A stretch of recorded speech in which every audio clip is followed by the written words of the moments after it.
शीतकालीन सत्र का आज पहला दिन है और जैसे हमने Bharatiya Janata party executive committee की मीटिंग करके फिर एनडीए की मीटिंग करके ये तय किया था कि 184 के तहत एफडीआई रिटेल में जो सरकार ने रिटेल सेक्टर में एफडीआई लाने की बात कही है उस पर हम चर्चा कराएंगे, क्योंकि मानसून सत्र और इस सत्र के बीच में सरकार ने संसद की अवमानना की। संसद में पार्लियामेंट के फ्लोर पर दिए गए बयान के बाद कि सबको विश्वास मिलेंगे, अब सरकार कह रही है कि वो एग्जीक्यूटिव पावर से इसको वो कर सकती थी, इसलिए उसने किया। इसलिए रिटेल क्षेत्र में विदेशी निवेश को लेकर लोकसभा में नियम 184 के तहत सुषमा जी ने नोटिस दिया और राज्यसभा में भी अरुण जेटली जी ने इस पर वोटिंग प्रावधान के तहत चर्चा का नोटिस दिया।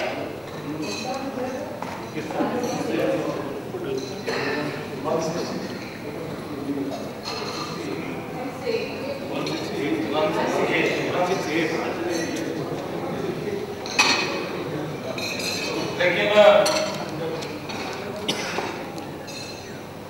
सत्ता पक्ष हर बार इस जिद पर अड़ा है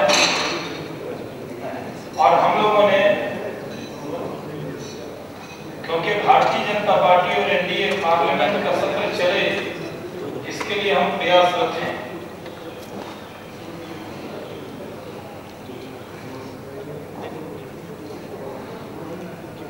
संसद चले इसको लेकर हम लोगों ने पहले भी कहा है कि हम संसद चलाना चाहते और ये पहली बार नहीं हो रहा। अटल बिहारी वाजपेयी जी की सरकार के समय कई बार बालकों के विषय पर और अन्य विषय पर भी नियम 184 के तहत हमने चर्चा स्वीकार की थी। यहाँ तक के वाजपेयी जी की सरकार में कौन से मंत्री रहे नहीं रहे इस पर भी एक नोटिस उन्होंने दिया था, उसको भी 184 के तहत हमने स्वीकार किया और वोटिंग से हमने उसको निगेटिव किया। लेकिन ये सरकार डरी और सहमी रही। तृणमूल कांग्रेस के समर्थन वापसी के बाद इस सरकार के पास बहुमत के नाम पर सरकार के पसीने छूटने लगते और इसलिए हम लोगों ने कहा था कि क्योंकि एफडीआई रिटेल सेक्टर में आए इसको लेकर बेहद विपक्षी एकता, व्यापक विपक्षी एकता, इस पर लेफ्ट के भी साथी और इसके साथ कांग्रेस के मजबूत साथी समाजवादी पार्टी के श्री मुलायम सिंह यादव जी एफडीआई रिटेल के खिलाफ भारत बंद में शामिल हुए। डीएमके ने भी एफडीआई रिटेल सेक्टर का विरोध किया और सब लोग चाहते हैं कि एफडीआई रिटेल सेक्टर पर एक बार वोटिंग हो जाए ताकि ये पता लग जाए कि लोग सिर्फ ध्यान दे रहे हैं या सरकार के इस कदम के खिलाफ। और हम ने पहले भी कहा था कि पहले नियम 184 के तहत चर्चा हो जाए ताकि कौन कहां खड़ा है ये पता हो। तृणमूल कांग्रेस अविश्वास प्रस्ताव लेकर आई। पहले भी तृणमूल कांग्रेस की नेता सुश्री ममता बनर्जी साहिबा ने हमारे पार्टी के किसी नेता को कोई कांटेक्ट नहीं किया, यहाँ तक के विपक्ष के किसी नेता से उनकी कोई बात अविश्वास प्रस्ताव को लेकर नहीं हुई।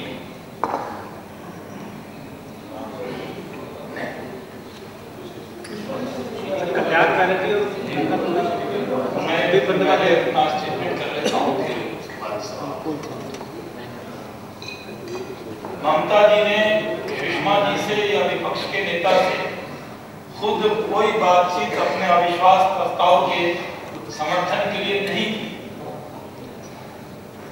और हमारी यहाँ तक सूचना है कि अन्य जो दल कांग्रेस विरोधी हैं, उन्होंने भी, कई दलों ने हमको बताया है कि उनसे भी ममता जी ने कोई संपर्क नहीं किया। सुदीप बंदोपाध्याय से जरूर पहले कल्याण मेनन जी ने बताया था कि सुदीप बंदोपाध्याय से बात हुई थी। हम लोगों ने कहा था कि 184 पर एक बार हम डिबेट करा लें, वोटिंग करा लें। इस पर व्यापक विपक्षी एकता है, बृहद विपक्षी एकता है, और एफडीआई रिटेल पर ही आपने समर्थन वापस लिया है, इसलिए अगर इस पर हम वोटिंग करा लेंगे तो ज्यादा अच्छा होगा, क्योंकि अगर अविश्वास प्रस्ताव पर बातचीत होगी तो वो फिर एफडीआई रिटेल में 184 से सरकार भाग जाएगी, सरकार के लिए अभयदान होगा। इसलिए सरकार को घेरने का सबसे अच्छा तरीका है कि एफडीआई रिटेल पर 184 के तहत चर्चा करा ली जाए और वोटिंग करा ली जाए।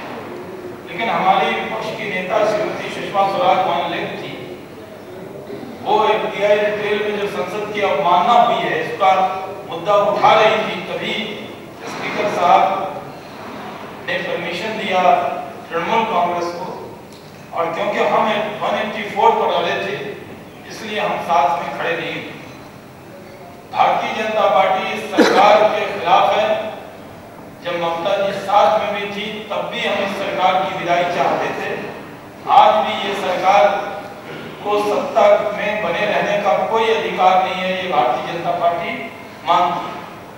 लेकिन हम अपने किसी काम से सरकार को अभयदान नहीं दे सकते। जिस मुद्दे पर सरकार साधे गिरती है वही तरीका हम अपनाएंगे। इसलिए हमारे सामने सबसे अच्छा तरीका जो लग रहा था कि 184 पर वोट करा लिया जाए, और अभी भी भारतीय जनता पार्टी इस पर अड़ी है। हमारी नेता और हमारे विपक्ष के नेताओं की प्रधानमंत्री जी से बात हो रही है, तब भी हम 184 पर वो चर्चा कराएं, वोटिंग कराएं एफडीआई रिटेल पर।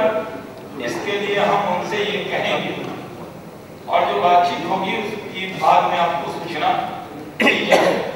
लेकिन Bharatiya Janata party FDI retail पर 184 पर डिबेट हो, इसको लेकर हम अड़ेंगे, और हम सरकार से चाहेंगे वो संसद का समय बर्बाद न करे, संसद का समय गंवाए बिना।